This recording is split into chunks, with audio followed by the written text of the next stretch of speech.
할렐루야. 주님은 우리에게 참 선한 분입니다. 네, 우리 같이 말씀을 보도록 하겠습니다. 자, 오늘은 좀 본문을요, 좀 특별 본문으로 마태복음을 좀 나누도록 할게요.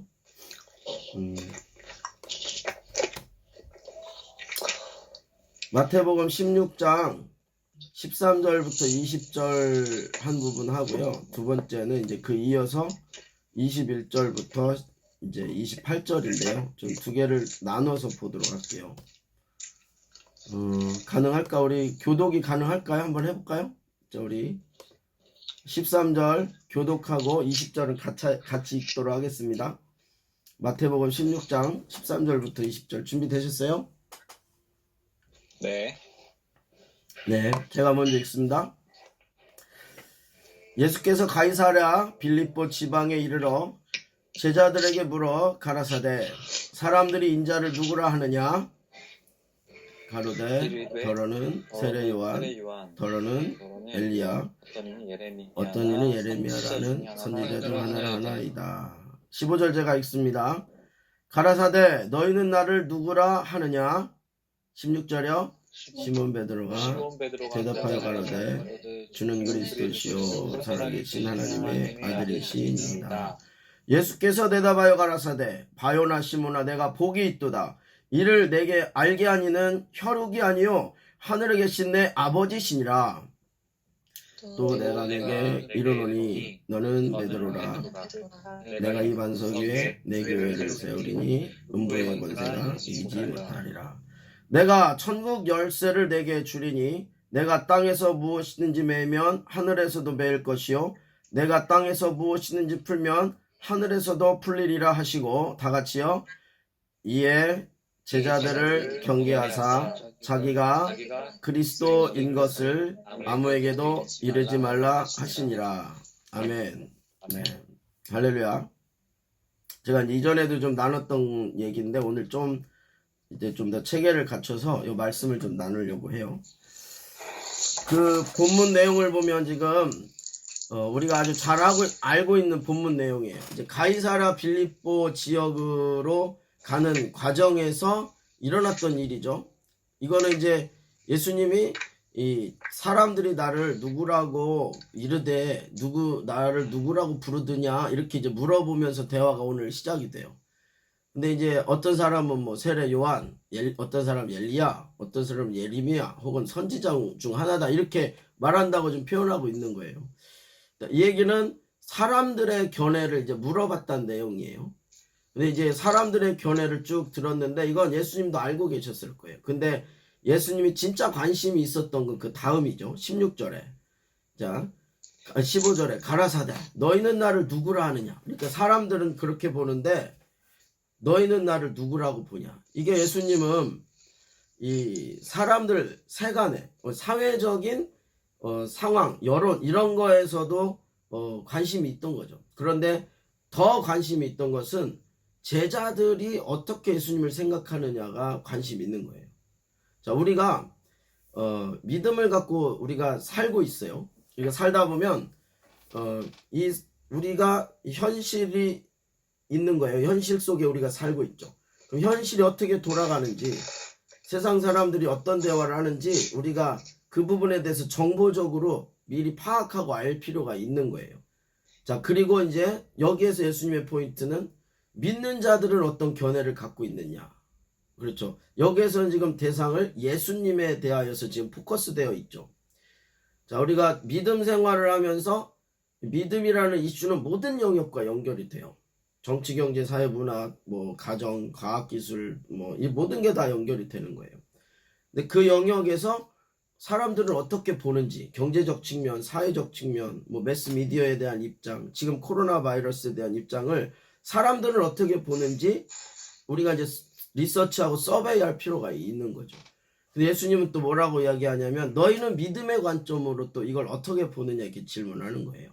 그때 이제 예수님이 이런 질문을 했을 때, 자, 먼저 나서줄 사람이 필요해요. 옳고 그름을 떠나, 잘하든지 못하든지 떠나, 소신 있게 자기의 의견을 말해줄 사람이 필요한 거죠. 그러한 리더십을 발휘하는 사람이 필요하고, 이제 오늘 본문에서는 그 리더십을 베드로가 발휘하고 있는 거예요. 베드로가 완벽하진 않았지만 중요한 역할들 참 잘해주신 분이에요. 자, 베드로가 뭐라 그랬어요? 주는 그리스도시요 살아계신 하나님의 아들이라고 말해요. 이 신앙을 고백하는 거예요. 예수님에 대한 신앙을 고백하는데 그리스도다라고 말해요.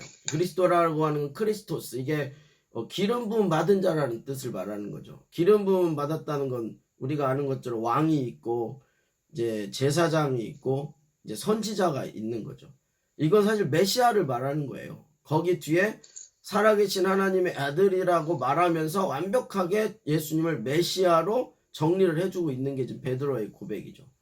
이 베드로의 이 고백은 정확한 관점을 갖고 있고 아주 중요한 것을 명확하게 표현해 줬다는 거예요.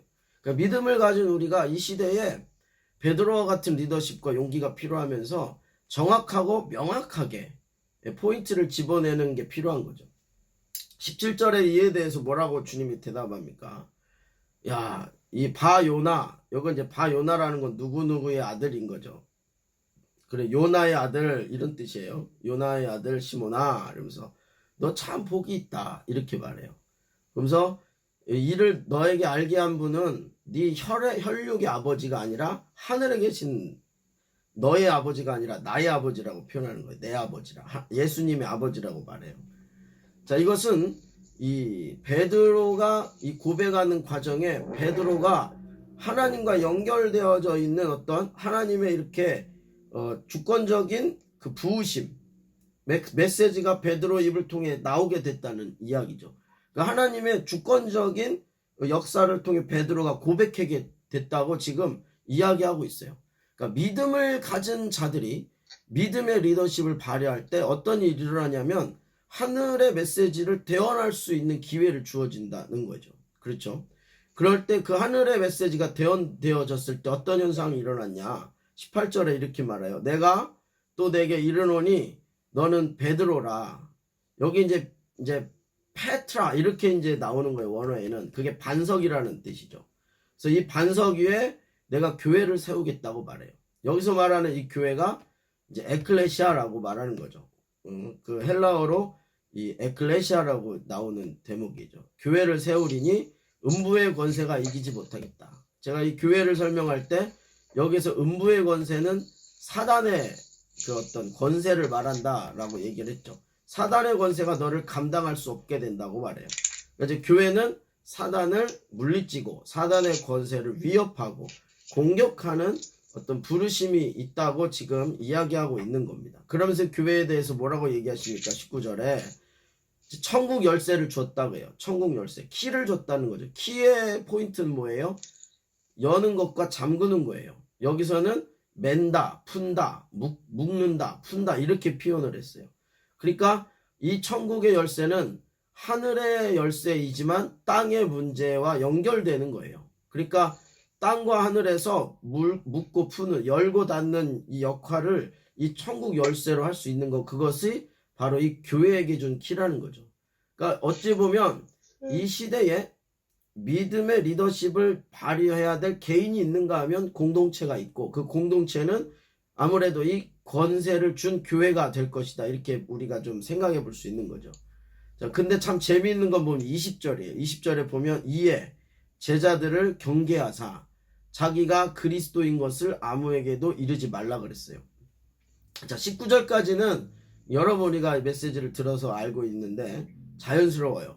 근데 놀라운 건 20절에 참 어떻게 전혀 이렇게 연결되지 않는, 그리고 실컷 말해 놓으시고 갑자기 이거 비밀이다 이렇게 얘기하는 거죠. 어찌 보면 예수님 왜 이러실까? 이런 질문을 하게 돼요. 근데 이 20절을 당장 푼다는 건 좀 쉽지 않고요. 그러면 이제 21절로 넘어가 볼까요? 21절에 보면 이제 오늘은 읽지 않았지만 제가 읽으면서 쭉 풀어드리면, 자, 이때로부터면 지금 가이사라 빌립보로 가는 그 길 여정에 베드로가 고백했던 고백을 통해 예수님이 교회의 아이덴티티를 알려준 그때를 이야기하겠죠. 예수께서 뭐라고 말하냐면 그리스도께서 자기가 예루살렘으로 올라가 장로들과 대제사장들과 서기관들에게 많은 고난을 받고 죽임을 당하고 3일 만에 살아나야 할 것을 제자들에게 비로소 가르쳤다고 말해요. 자, 그러니까 예수님이 앞쪽에는 그리스도라고 하는 것을 공개적으로 오픈하시면서 이 그리스도라고 하는 부분에 있어서 사람들이 알게 하면 안 된다라고 하는 의도가 보이는 거예요. 그러면서 그것을 비밀로 하자라고 해놓으시면서 더 디테일하게 설명하시는데 앞으로 일어날 일을 얘기하는 거예요. 예루살렘에 가면 어떤 사태가 이루어질지 예수님의 고난을 말하는 거예요. 그리고 특별히 고난과 죽음을 말하죠. 근데 그 뒤에 죽음 다음에 3일 후에 부활할 것을 비로소 가르쳤다고 말해요. 그러니까 제자들과 함께 있었지만 이것을 가르칠 수 있는 준비가 안 된 거예요. 그런데 이 베드로의 고백을 보면서 이게 가르칠 때라구나 하고 예수님이 가르치기 시작을 한 거죠. 자, 그런데 22절에 아주 당황스러운 일이 일어나요. 어떤 일이 일어납니까? 베드로가 예수를 딱 붙들어요. 주여, 그러면 안 되십니다. 막 이러는 거예요. 결코 그런 일이 일어나지 않을 것입니다. 막 이렇게 얘기하는 거예요, 베드로가. 예수님 당황하셨을 거예요. 그렇죠? 얘가 왜 이래? 이렇게. 근데 예수님께서 23절에 베드로에게 이르되 사단아 내 뒤로 물러가라. 그러니까 이제 그 원어적 뉘앙스를 보면 22절이 예수님을 다그치고 뭔가 어필을 세게 한 거예요. 선생님으로 존경하고 이런 게 아니에요. 그러니까 23절은 예수님을 제자에게 또 뭐라 그래요? 방금 하나님이 너를 통해 말씀하셨다고 하셨는데 그 베드로에게 뭐라 그래? 사탄아 물러가라! 막 이래버리는 거죠. 이 상황을 보고 있던 제자들이 얼마나 당황스러웠을까 지금 그렇게 생각할 수 있어요. 그러면서 예수님이 너는 나를 넘어지게 하는 자로다 이렇게까지 표현해요. 그러니까 베드로의 이야기에 대해서 사람이 생각할 수 있는 거고 예수님도 사랑의 입장에서는 이해가 된다는 거예요. 그렇지만 그렇게 마음이 약해져 버리면 하나님의 관점, 하나님의 일을 우리가 그르칠 수 있다 이렇게 볼 수도 있는 거죠. 그래서 내가 하나님의 일을 생각하지 아니하고 도리어 사람의 일을 생각하는 자로다 이렇게 얘기해요. 그러니까 예수님이 이 몸을 입고 사람이기 때문에 사람들의 어떤 뜻, 사람들의 혹은 선한 의도를 알고 계신 거예요. 그러니까 예수님이 네가 나를 이렇게 넘어지게 하냐 이렇게 말할 수 있는 거겠죠. 그렇지만 예수님은 분명한 중심이 있죠. 하나님이 이때 뭘 우리에게 말씀하시냐, 뭘 하라고 하시냐, 이 관점이 늘 마음에서 일하고 워킹하고 있는 거죠. 그래서 베드로에게도 그걸 요구하는 거예요. 왔다 갔다 하지 말라 이거죠. 그러면서 그 다음에 무슨 얘기를 합니까? 24절에 이에 예수께서 제자들에게 이르시되 아무든지 나를 따라오려거든 자기를 부인하고 자기 십자가를 지고 나를 쫓을 것이라. 여기에서 이 얘기가 나와요. 자, 지금 예수님이 받아야 할 고난과 죽음과 부활에 대한 메시지. 그 예수님에게 주어진 사명이에요. 그러니까 너희들도 나의 제자가 되려면 내가 하나님으로부터 받은 바 나의 사명을 감당하는 것. 그렇죠.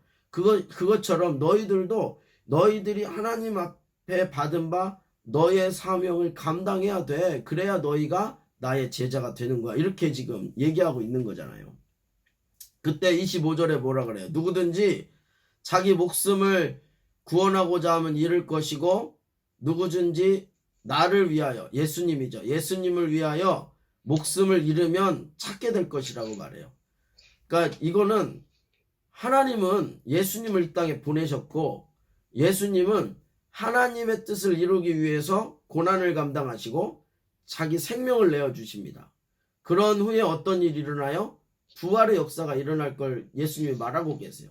그러면서 너희들은 내가 보낸다. 그러니까 너희는 나를 위하여 목숨을 내어놔야 될 것이다 라고 얘기하는 거죠. 그게 각각의 십자가가 될 수 있는 거예요.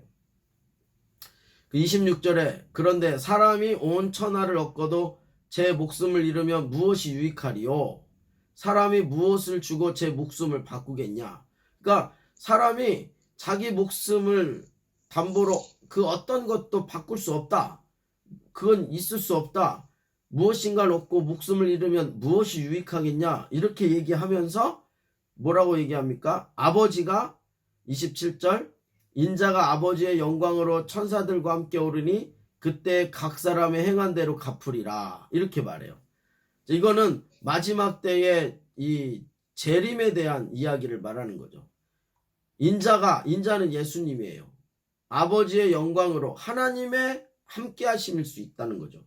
마지막 때 재림은 예수님이 올라가신 그 승천과 함께 온다라고 사도행전에 나와 있지만 이 말씀에 의하면 아버지의 영광을 어떻게 해석하느냐에 따라 하나님, 성부 하나님의 계시로서의 재림도 우리가 생각해 볼 수 있는 거죠.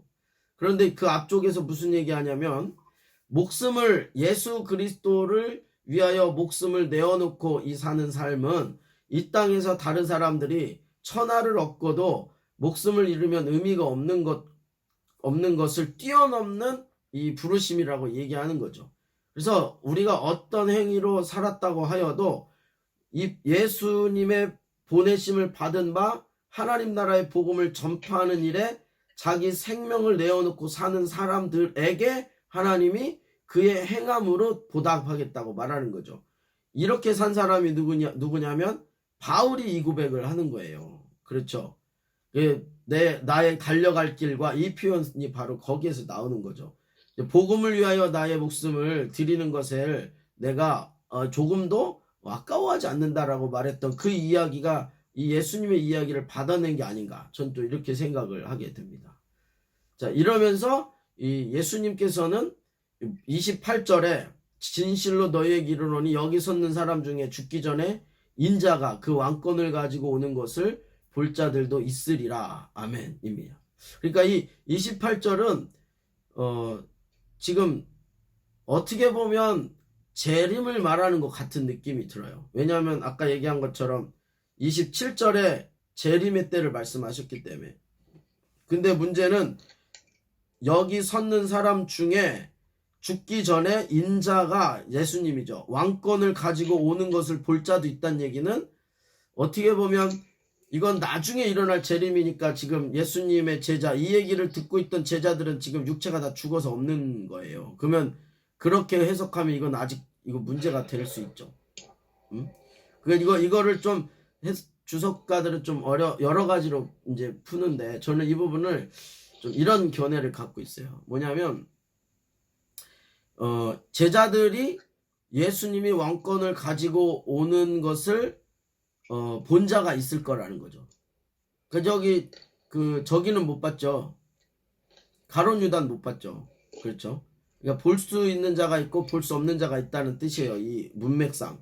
가룟 유다는 못 본 거고 나머지 제자들이 이제 봤다고 보면 뭘 본 거냐? 예수님이 왕권을 가지고 오는 게 뭐냐는 거죠. 그러니까 이제 이게 하나님 나라에 대한 그 이해를 가질 때 하나님 나라가 왕의 통치가 이루어지는 그 나라잖아요. 바실레이아라는 용어를 쓰는. 그래서 이 왕권을 가지고 왔다는 얘기는 이 왕의 통치가 이루어지는 구체적인 어떤 무엇인가가 보여졌다라고 말하는 거예요. 근데 이제 제가 하나님 나라 강의를 하면서 풀 때 중요한 게 뭐냐면 의와 불의의 관계에서 이 사단의 불의, 특별히 이 죽음을 뛰어넘는 의를 얘기하거든요. 예수님이 모든 부분을 왕의 통치로 행하시면서 이 세례를 받는 과정에서 왕의 통치가 있었다는 거죠. 그런 현현이 있었던 거죠. 이 세례 받는 게 왕관이 이 내려오는 왕의 대관식과 같다고 이제 제가 표현을 했는데, 그러면 그 가운데서 이 왕권을 가지고 또 오는 건 뭐냐면 굴레와 속박을 벗어나서 죽음까지도 다스리는 이 땅에서의 완벽한 통치를 갖고 있는 왕으로서의 모습이 언제 나타나냐면 부활하신 예수님에게서 나타나는 거죠. 예수님이 죽으시고 부활하셔서 완벽한 왕으로서의 통치를 드러내시는 것. 어찌 보면 이 28절은 그렇게 좀 보는 게 좀 더 이 문맥상 맞지 않을까. 전 이렇게 이제 생각을 합니다. 그거는 지금 이 본문의 내용이 이 베드로의 고백부터 이어지고 있는 거예요. 그러니까 베드로의 고백부터 이어지면서 교회 이야기를 했고 21절은 예수님의 죽으시고 부활하시는 내용을 말해요. 근데 이거를 다른 데서 말하는 게 아니라 교회의 아이덴티티를 이야기하면서 연이어서 이야기했다는 건 우리가 그 흐름 안에 교회의 아이덴티티에 연결해서 이걸 해석할 여지가 있다고 보는 것도 이제 자연스러운 이제 해석이거든요. 그러면 이 뒤쪽에 나오는 부분은 이게 교회의 역할, 에클레시아의 역할이 새롭게 조명되는 걸 수 있어요.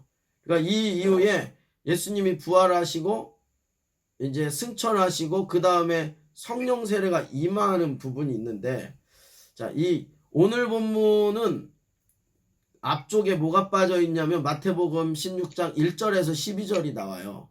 그러니까 1절에서 12절은 사두개인과 바리새인들이 예수님을 시험하러 오는데, 예수님을 시험하면서 1절에 뭐라 그러냐면 하늘로부터 오는 표적을 보여라 이렇게 말해요. 자, 하늘로부터 오는 표적. 이제 바리새인과 사두개인은 둘이 관계가 안 좋아요. 그렇죠? 그리고 이제 예를 들면 부활이나 이런 부분이 이제 사두개인들은 없다라고 말해서 신학적으로도 아주 이 대척점에 있는 관계인데, 예수님을 공격하기 위해서 이 사람들이 둘이 연합전선을 이루고 있는 거예요. 근데 그들이 이제 표적을 구한다는 얘기는 뭐냐면, 이제 예를 들면 그 갈멜산에서 엘리야가 제사를 드릴 때 하늘에서 불이 떨어져서 이제 일어난 일들이라든지, 뭐 모세가 하나님께 기도했을 때 만나나 어떤 메추라기가 떨어졌다. 그러니까 이 땅에서 일어나는 기적적인 일이나 이런 것들은 이 땅의 마법사들, 이제 무당들도 한다고 봐요. 예를 들면 모세가 뱀을 들고 던졌을 때 지팡이를 던졌을 때 뱀이 됐을 때 그 애굽 이집트의 술객들도 지팡이를 던져서 뱀이 되게 했죠. 이런 식으로 땅에서 일어나는 이러한 것들은 이 사탄의 졸개들도 한다고 이렇게 믿는다 그래요. 유대인들 사상이. 그러나 하늘의 징조는 하나님의 주권 속에 있다고 믿는다는 거예요. 그래서 하늘에서 오면 네가 예수 당신이 하나님으로부터 왔다고 우리가 믿겠다라고 어떤 표적을 구하는데, 예수님은 그 표적을 보여줘서 니들이 믿을 것 같지 않아 이러면서 그 얘기는 하진 않는 거죠. 오히려 요나의 표적밖에 보여줄 게 없다라고 말하며 딱 이거를 끊어버리죠. 그런데 이제 그 예수님이 이 얘기와 바리새인들의 얘기를 쭉 흘려보면은 사실상 예수님이 태어날 당시에 하늘로 별이 움직였다. 이거 하늘의 표적이잖아요. 그리고 예수님이 나중에 부활하시고 승천했다. 이거 하늘의 표적이니까 사실 이분이 설명하면 될 텐데 설명을 안 하셨더라고요. 근데 이것은 바로 뭐냐면 사람들이 보는 어떤 관점을 뛰어넘는 신앙인들만의 관점에 대한 이야기를 하고 있는 거예요. 그래서 오늘 이 이야기를 하면서 제가 이제 짧은 영상을 아까 올려드렸던 게 뭐냐면 교회의 본질적인 이야기 있잖아요. 이제 오이코스가 뭐냐, 에클레시아가 뭐냐, 이 이야기를 해는 부분인 거예요. 그 부분은 이제 여러분이 보실 때 이제 어떨지 모르겠는데, 조금 이 주석한 부분을 제가 캡처해서 여러분한테 좀 보여드릴게요. 요 캡처한 부분을 보시면 여러분들이 조금 더 이해하기가 좋은 부분이에요. 뭐 여기에 요 주석은 설명까지 다 돼 있어서 누구든지 살펴보면 이해할 수 있는 건데요.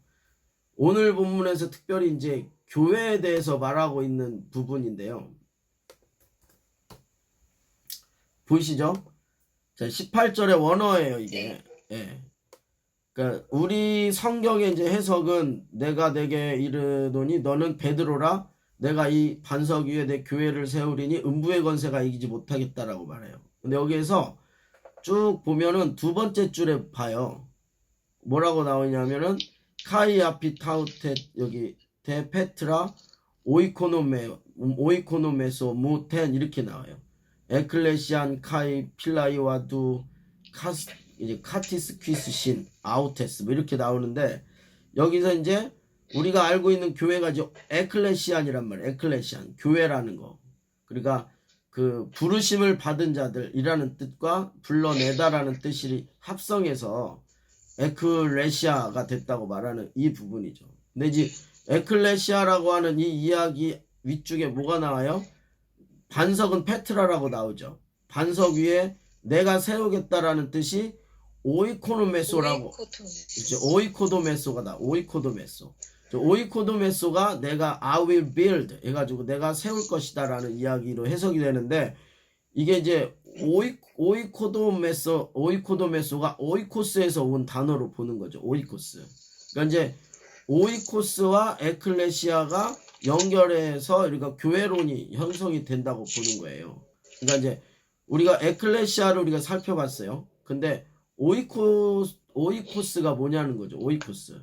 그러니까 오이코스라고 하는 이 단어의 뜻이 이제 예수님이 계시던 당시에 어떤 단어로 쓰였을까? 그러니까 에클레시아라는 단어가 우리가 1세기 당시에 헬라어로 쓰였을 때의 모임, 회집, 공의회의 뭐 이런 느낌이라고 이제 설명을 한 건데, 원래는 이게 예수님은 아람어를 썼을 거라 이렇게 예측을 해요. 아람어라고 얘기하는 것은 이제 어디까지 연결이 되냐면, 이제 아람어가 그 당시에 이제 시리아를 중심으로 아람이 있고, 저 메소포타미아 중심의 페르시아 저쪽에 언어가 있고, 이게 히브리어의 어원으로 보는 거예요. 히브리어의 어원. 그러니까 히브리어로서의 아람어로서 후속적 아람어를 예수님이 그 당시에 썼지 않을까? 뭐 이렇게들 얘기하는데, 그렇게 말하면 지금 이 마태복음의 복음서의 원본은 지금 어디 있는지 다 못 찾고 사본을 보고 있는데,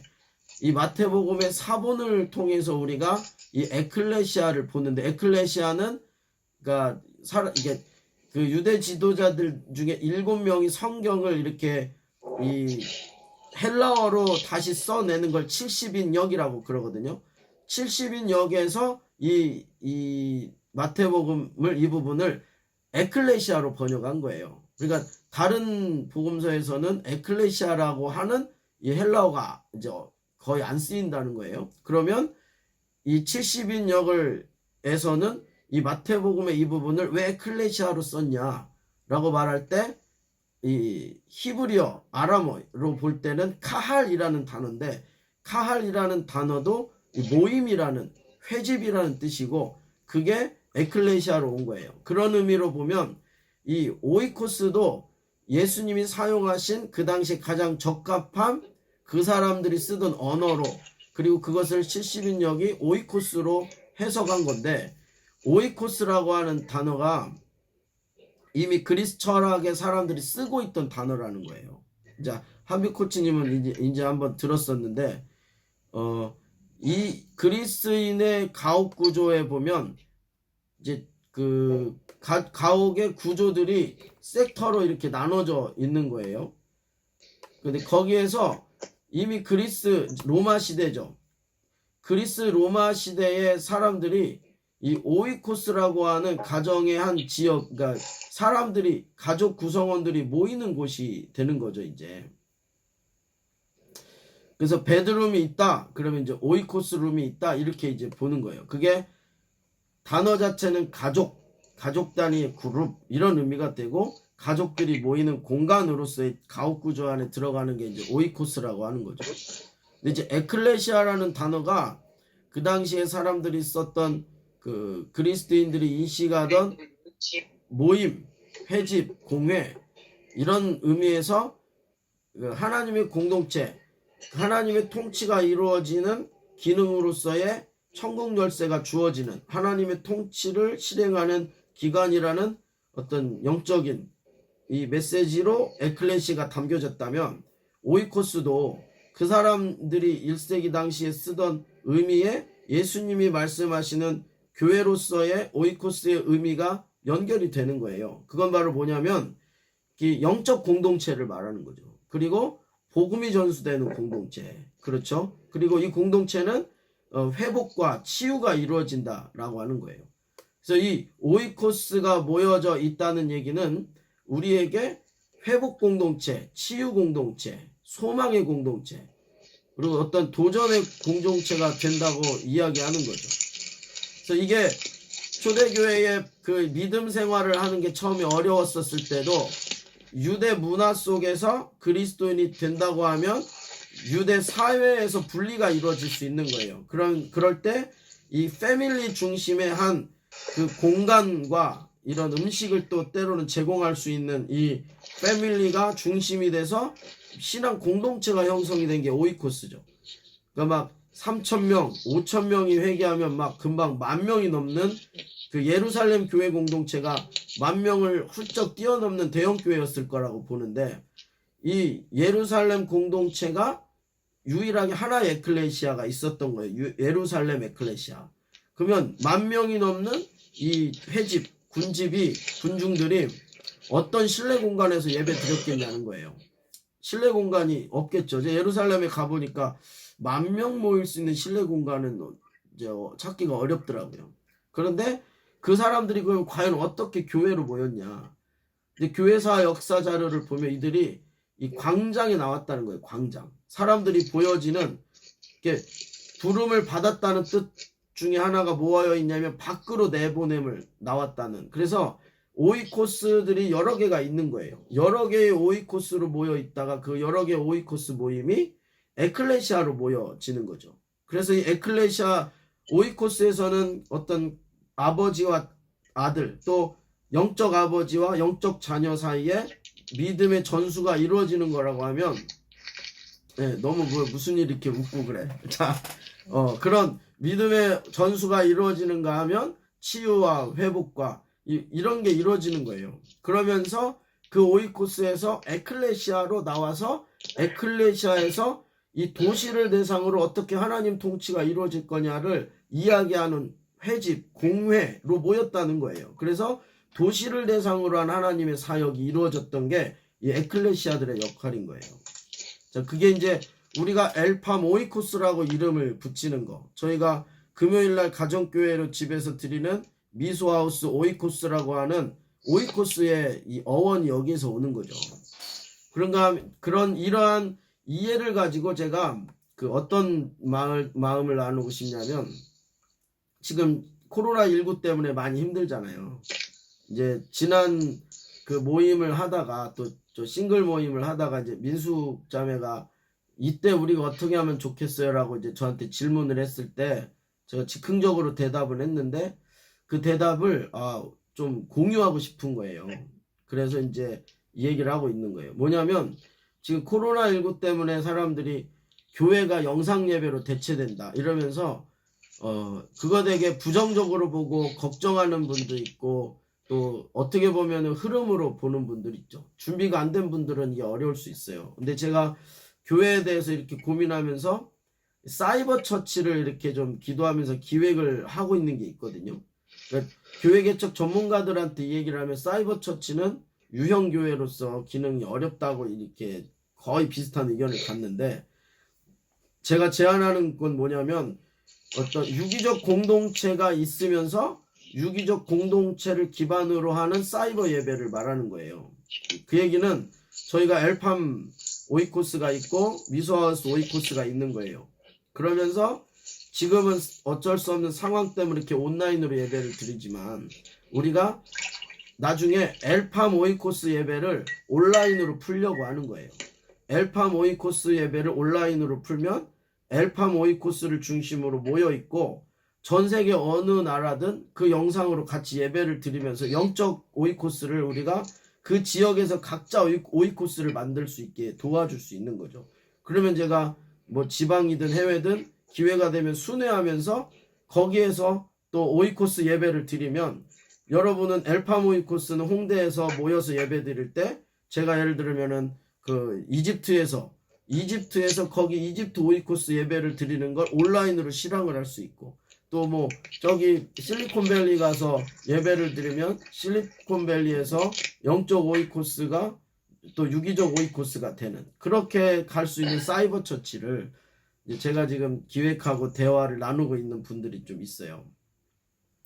이 얘기는 또 한편으로는 우리가 이 코로나19를 맞이해서 의식을 전환, 아까 이 세상은 어떻게 보느냐가 있었지만 예수님이 너희는 어떻게 보느냐는 질문에서 믿음을 가진 우리는 이 코로나19를 어떻게 볼 거냐, 저는 그런 견해를 갖는 거예요. 뭐냐면 이때가 우리가 예수님의 마지막 때, 예수님 말씀하신 예수님의 마지막 때 다시 오실, 오늘 본문에도 나오는 하나님의 영광으로 다시 오실 예수님을 맞이할 준비를 하는 기회로 삼자는 거예요. 그래서 그것이 교회론과 연결이 되는 거예요. 교회는 예수님이 다시 오실 그날을 준비하는, 예수님이 다시 오실 그날을 준비하는 전제가 뭐냐면 예수님이 이미 부활하심으로 왕의 권위를 갖고 온 것을 교회들이 본 거예요. 그게 바로 오이코스와 에클레시아의 구조가 건강하게 세워지는. 그러니까 건강한 오이코스가 되려면 유기적 관계가 돼야 돼요. 그러니까 지금 뭐 가정교회 운동도 있어요. 여러 가지의 작은 교회 운동들이 있죠. 그거는 우리가 갖고 있는 현대교회의 긍정적인 측면과 또 긍정적이지 않은 측면 속에 대안적 요소로 많이 나오고 상당히 좋은 결과들이 있어요. 교회들이 되게 큰 성장도 있고 변화도 있고 공동체들의 만족도도 높은 일들이 있는 것도 사실이에요. 그렇지만 어떤 대안적인 포커스를 하다 보면 현재에 있는 어떤 것에 대한 반응이거나 네거티브 접근이 있는 거예요. 부정적인 측면에. 그게 아니라 아예 초기 세팅에서 제로 베이스에서 예수님이 예수님이 말씀하신 이 교회론의 입장에서 오이코스와 에클레시아를 우리가 이해하고 그 오이코스와 에클레시아를 우리 시대에 현대적으로 푸는 것, 그거를 지금 우리는 만날 수도 있지만 만나지 않을 수도 있는, 이것이 가능한 온라인 환경에 놓여 있는 거죠. 그래서 이 코로나19 때문에 어쩔 수 없이 예배 드리는 게 아니라 이때에 믿음의 가장, 영적 가장을 중심으로, 그게 아빠가 될 수 있고 엄마가 될 수 있고 어떤 경우는 딸이나 아들이 될 수 있어요. 혹은 우리 가정은 영적 가장이 없기 때문에 우리 가장의 영적 가장을 해줄 수 있는 옆에 집 누군가가 될 수 있고, 혹은 싱글이 될 수도 있어요. 어떤 싱글이 영적으로는 리더십을 갖고 도움을 줄 수 있는 어떤 가정을 케어할 수 있는 거죠. 영적인 부분에선. 그래서 우리 집처럼 저희 미소하우스 오이코스를 중심으로 다른 가정 혹은 싱글들이 모여서 유기적 오이코스가 만들어진다는 거죠. 그래서 예수님이 오이코스를 가정이라고 국한시킨 어떤 단어에서 뽑아낸 이유는 유기적 관계라고 하는 내용을 설명하기 위해선 가정이 유의미한 거예요. 그러니까 아빠와 엄마와 자녀라고 하는 관계가 당신 아빠로 합시다, 당신 엄마로 합시다, 난 자녀로 합시다, 이렇게 결정한 게 아니라 자연스럽게 아빠와 엄마가 인식이 되고 역할을 하는 거예요. 그렇죠? 그러니까 우리가 살면서 가정 안에 어떤 한 사람이 아빠가 모든 걸 책임질 수 있는 게 아니라 아빠는 아빠로서, 엄마는 엄마로서의 책임을 갖는 거죠. 가장으로서의 역할도 있지만 때로는 엄마가 가장의 역할도 할 때가 있고, 엄마 아빠가 안 되면 자녀가 가정의 역할을 하는 게 우리가 알고 있는 가정의 모습이에요. 이거는 그때 기능이 스위치될 수 있는 거고, 그것이 서로를 존중하면서 이루어질 수 있는 거죠. 지금은 제가 뭐 신학도 했고 사역도 20년 넘게 했기 때문에 지금은 제가 알파 모이코스를 이끌어가는 영적 리더십을 발휘하지만, 제가 그렇다고 어떤 그 자리에 계속 이 질서구조 시스템적으로 권위규주 속에 내가 있는 게 아니라 왔다 갔다 할 수 있는 거예요. 그래서 브라더십을 갖자는 거예요. 제가 어느 날은 한빛 코치님이 설교할 수 있는 거죠. 어느 날은 범석 형제님도 코치할 수 있고 설교할 수 있고, 뭐 은진자매나 민숙자매도 충분히 설교를 할 수 있는 거죠.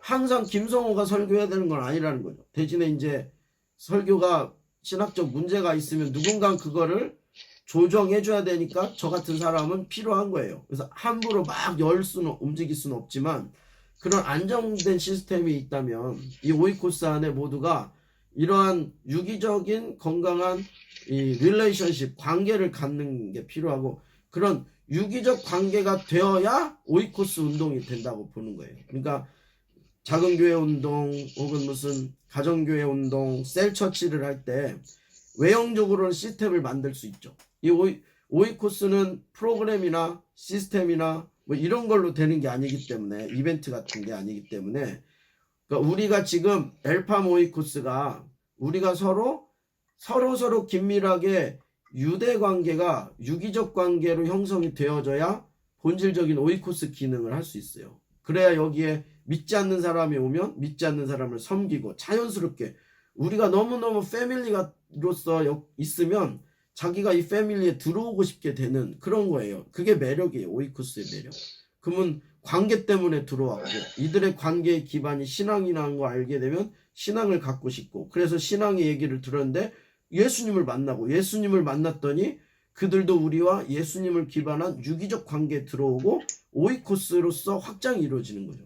이런 형태가 이런 때에 가정을 중심으로 영적 리더들을 중심으로 여러 오이코스들이 일어나는 의도성을 갖는 게 어쩌면 좋지 않겠냐. 저는 이제 이런 입장을 갖고 있는 거예요. 초대교회도 7명의 집사와 12명의 사도들이 그 10,000명도 훨씬 넘는 대형 교회를 섬기는 건 불가능한 거예요. 그들 중에도 오이코스 리더들이 있었기 때문에 이 모든 것들이 이제 가능한 거고 우리가 현대적 우리 가정도 부모와 자녀의 사이관계가 그런 유기적 관계가 다 된다라고 좀 생각해 볼 수 그럴까라고 질문해 볼 수 있는 거예요. 그래서 우리가 오이코스 운동이 이루어지기 위해서는 우리가 속한 가정, 그렇죠. 또 영적인 의미에서 가정까지도 유기적 관계 회복부터 일어나는 게 이제 먼저고 이 유기적 관계를 기반으로 오이코스 그리고 그것이 갖는 에클레시아의 어떤 그런 역할적인 것들을 함께 보면 우리가 어느 날 에클레시아로 이 사회 변화와 이런 걸 일으킬 수 있죠. 그래서 얼마 전에 대구에서 한 건물주가 한 4개 정도 되는 점포에 그 세입자들한테 힘드니까 이번 달 월세를 안 받겠다고 얘기했대요. 그분이 크리스찬인지 궁금해요. 그리고 그렇다면 그게 그분이 오이코스의 리더로 역할을 할 수 있는 거예요. 그게 오히려 이런 일을 교회에서 이번에 건물주들이 대구에 있는 건물주들이 세입자들의 상황을 보고 예를 들면 월세를 적게 내거나 안 받거나 나중에 받기를 유예해 주거나 이러면서 이게 교회 에클레시아 단위에서 사회운동으로 도전하는 거. 이게 지금 교회가 이런 때 해야 될 역할인 거죠.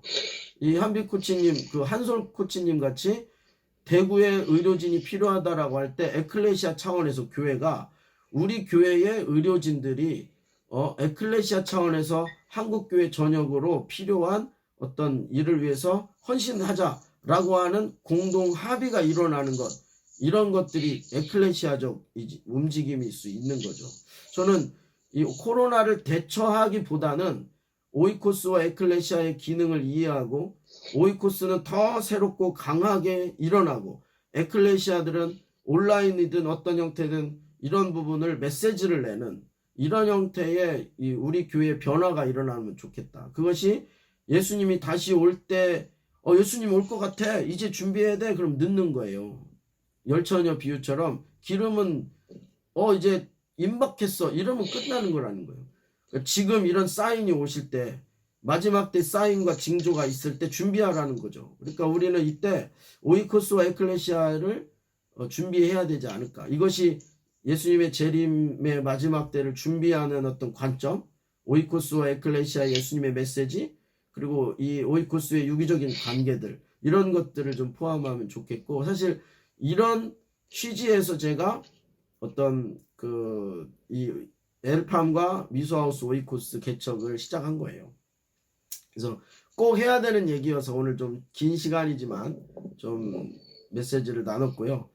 여러분에게도 이제 도전하고 싶은 것은 각자 가정에서 가정이 있는 사람은 본인을 중심으로 오이코스를 더 강하게 우리의 가정을 믿음의 공동체로 혹은 없으면은 일단 엘팜으로 우리는 오이코스가 연결이 돼 있으니까 이 부분에 대해서 우리가 온라인으로라도 계속 더 유대 관계를 좀 가지면 좋겠고요. 그만큼 우리가 서로 깊은 친밀감을 갖는 게 필요하다는 거죠. 장기적으로. 그리고 이 예수님이 말씀하시고 너희는 어떻게 보느냐. 예수님에게 포커스되어 있지만 지금 이 시대를 보면서 믿음을 가진 너희는 이 시대를 어떻게 보고 싶으냐. 어떻게 봐야 한다고 생각하냐. 사람들이 어떻게 보는지를 보지만 너희는 어떻게 볼 거냐라는 도전 안에 우리가 좀 베드로의 리더십, 용기 또 그랬을 때 하나님이 우리를 통해 대언하는 은혜들이 저에게만 있는 게 아니라 여러분 모두에게 있으면 좋겠다. 여러분이 만나는 가정에 있는 사람들 일터에 있는 또 친구들, 이런 교회 안에서의 사람들에게도 이러한 도전과 이러한 역할을 우리가 하면 좋겠다라고 생각이 듭니다. 할렐루야. 네. 그래서 제가 기도를 좀 하고 마치고 말씀에 대한 여러분의 좀 피드백을 좀 듣는 시간을 갖겠습니다. 우리 좀 제가 기도하고 좀 함께 기도하고 싶은데요. 제가 먼저 기도하고 함께 기도할 때 기도 제목은 지금 오늘 메시지처럼 우리가 이 코로나19를 두려워하는 게 아니라 어떻게 극복해야 될지 믿음을 가진 자들의 어떤 믿음의 관점, 이 세상을 통치하고 다스리는 에클레시아적인 관점, 사단의 이 우리에게 두려움을 주는 게 사단의 목적이라면 어떻게 그것을 깨부시고 그 이면에 더 놀라운 관점으로 우리가 도전할 것인가를 좀 그런 관점을 갖도록 우리 개인과 믿음의 공동체와 교회들이 역할하기 위해서 좀 기도하면 좋을 것 같습니다. 제가 먼저 기도하고 우리 다 같이 기도하고 제가 마무리 기도를 좀 할게요. 함께 기도하겠습니다. 사랑의 하나님, 오늘 우리가 나눈 말씀을 통해서 우리 오이코스와 에클레시아가 우리 현대적으로 더 성장하고 준비되어질 수 있도록 인도해 주시고 예수님이 말씀하신 그 메시지를 받아서 이 시대에 우리가 풀어나가게 해주시옵소서. 우리가 뒤로 물러서고 숨는 것이 아니라 두려움을 갖기를 원하는 사단의 전략에 말려드는 것이 아니라 혹은 우리가 너무 영적인 해석의 비약 속에 있는 것이 아니라 이 시대를 냉철히 보고 객관적인 시각을 갖고 비판적 사고를 하며 믿는 자들이 어떠한 행동을 해야 될지 또 교회력으로 에클레시아 역할이 무엇인지 그 역할을 찾아내게 하여 주시고 주님, 이 사태를 넘어갈 때 믿음을 가진 자들이 예수 그리스도에 순종하며 목숨을 내어놓으며 예수님을 따라가는 자로서 우리가 헌신하는 자들 되게 하여 주시옵소서. 우리 엘파 모이코스와 또 미소하우스 오이코스와 또 우리에게 준 모든 교회 공동체들이 그런 도전 앞에 반응하며 순종하는 일들이 일어나게 하여 주시옵소서. 할렐루야. 아멘. 제가 마무리 기도하겠습니다. 사랑의 하나님, 우리의 이 나눔 속에 우리끼리 드리는 예배일지라도 이 메시지가 한국 전역에 또 열방에 펼쳐나가 이때에 주님이 우리에게 주시는 시대적 메시지가 있다면 분별하고 취하게 되는 일이 일어나게 해주시옵소서. 또한 아멘. 우리가 각 개인과 또 가정을 세우는 기회로 삼게 하시고 또 우리 교회들은 교회의 본래적 역할을 깨닫고 나아갈 수 있는 계기가 될 수 있도록 이때 이 시기가 사용될 수 있도록 주님 우리를 깨워주시고 지혜를 부어 주시옵소서. 특별히 하나님으로부터 오는 하늘로부터 오는 메시지가 믿는 자들을 통해서 선포되고 그것이 사람들을 살리고 회복하는 일들이 되도록 주님 함께 해주시옵소서. 감사드립니다. 예수님의 이름으로 기도합니다. 아멘. 할렐루야. 아멘.